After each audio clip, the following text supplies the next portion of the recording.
Студентските организации кои ги има во сите универзитети треба повеќе да се залагаат за своите членови, односно за студентите. Тие постојат, но за жал не го оправдуваат своето постоење. Ова е ставот на дел од студентите.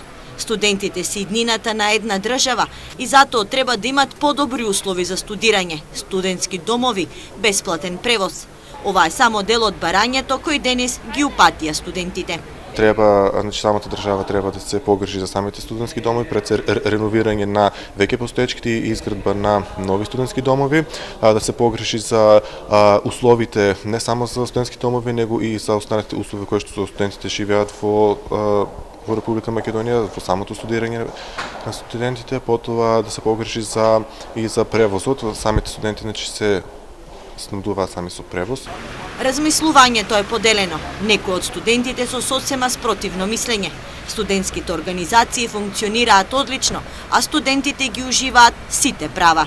Во денешно време и се овозможени нивните права. Мислам дека тие ги имаат сите потребни услови за да може да постигнат некаков успех, за да може да се надоградат, да се усовршат и да станат еден ден тоа што имаат замислено и поставено цел да ја исполнат. Најголем дел од студентите излезот го гледаат во странство. Индексот им е единствената виза која ќе им помогне полесно да избегаат во Америка или во некоја од европските држави.